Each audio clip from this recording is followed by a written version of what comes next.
Hi everyone, Felix here, Advanced Clinical Practitioner with Eden Clinic. So, you've started TRT after coming to see us at Eden Clinic. Now what happens? So, questions you might have might be, how am I going to feel? How often do I inject? What do I inject? Do I even have to inject? Where do I do it?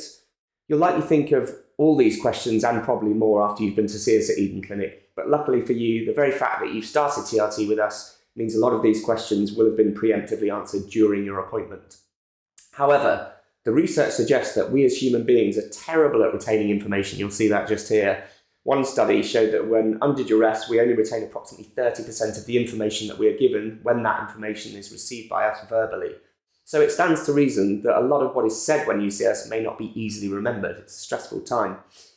Don't worry though, we've got you covered. When you start TRT with Eden Clinic, you'll receive all the information you need via email after your appointment.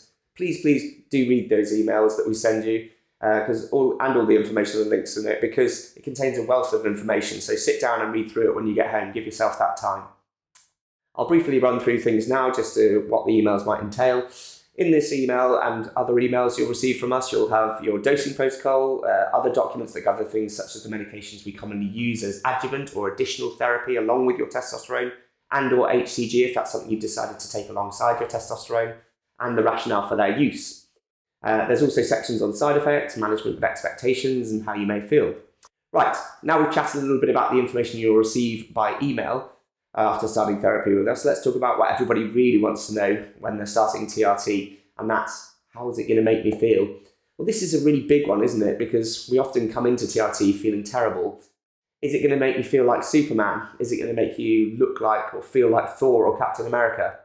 Well, just to manage your expectations, I'm not going to lie to you. In a nutshell, no, it's not. Bear with me here. It's because it's not supposed to. What we're aiming for is healthy, normalised male androgen levels. The exaggerated feelings of invincibility that some may discuss are associated with testosterone itself are usually born from the abuse of testosterone rather than its therapeutic use in the context of testosterone replacement therapy.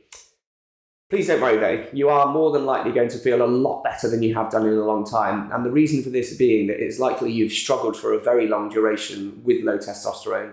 And when we begin the process of normalisation, you will go from low to normal physiological range, and that change will be perceived as being higher psychologically by your brain, and this in turn makes you feel better. In essence, it actually is high, but it's relative to your low hypogonadal state, but it's actually still within normal limits. So it's just got to be all about relativity. So why do we have this initial increased feeling of well-being that is much better? Well, it's simple really. It's just physiology informing psychology. Initially, in the first 10 to 12 days, you'll feel psychological well-being effects of the HCG if you've chosen to take that as part of your protocol, as it's got a relatively short half-life of about 2.3 days. Be sure to watch our mini-series on HCG just up here and how and why it can be used in TRT. As the first few weeks progress, usually by weeks 5 or 6, you'll be feeling the added benefits of those rising serum concentration levels of testosterone as you creep towards that all-important steady state. For more information about the pharmacokinetics of testosterone and the many esters, please have a watch of my series on the science behind the stability in TRT just here, and it goes through all the different preparations that can be used as well. Now, this rise in serum concentration levels of testosterone gives rise to a commensurate increase in serotonin and dopamine. Now, these are our actual feel-good hormones. This in turn makes us feel better, and more than likely better than you remember having felt in such a long time if you've had the standard journey of feeling terrible for a long time and exhausted the normal avenues of support and have been left felt wanting and ended up coming to see us here at Eden Clinic.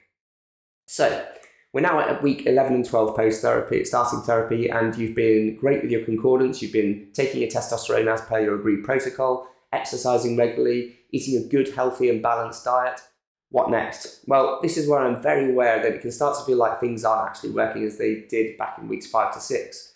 So why is this? Well, again, the answer here is in our physiology. Without going too deep into the complexities of binding affinity and receptor regulation, essentially our dopamine receptors do eventually downregulate. When you were testosterone deficient, you had a very little amount of serotonin and dopamine. You started TRT and then there was an increase in serotonin and dopamine, and your dopamine receptors in particular were suddenly bathed in all the dopamine that they could want, and they'd been missing for so long, and you in turn felt great. Alas, this feeling can't last forever. Nobody walks around feeling ecstatic all the time, and that's because our dopamine receptors are not designed to be that way. They self-regulate in order to utilize what dopamine we have available, And if we have too much for too long, they downregulate. Hence why you don't have that prolonged increased feeling of well-being. Once you reach that steady state, that becomes your new normal. Essentially, you're at a state of balance with your male androgen levels, and that's now your new normal state, albeit higher than you were before. But don't despair. There is a way to get that dopamine response again, but it comes at a cost. You've got to earn it. You can create the contrast again of that feeling of increased well-being, and it comes with effort. If you remain disciplined and exercise regularly, eat well, and are mindful, you can create that dopamine reward. At the end of the day, it's all about balance. If you put in the work with a disciplined approach to diet, exercise, and lifestyle, you'll maximize the benefits of being on TRT. If you choose not to, it will undoubtedly contribute to you having fluctuations in your hormonal stability, and as a consequence, your mood and overall sense of well-being may not be optimal. So think about it like this, more about what you can do with your TRT and not what your TRT should be doing for you. Remember, if you enjoyed this video, please hit like and subscribe just here, and make sure you hit that bell notification so you don't miss any of our other uploads. See you in the next one.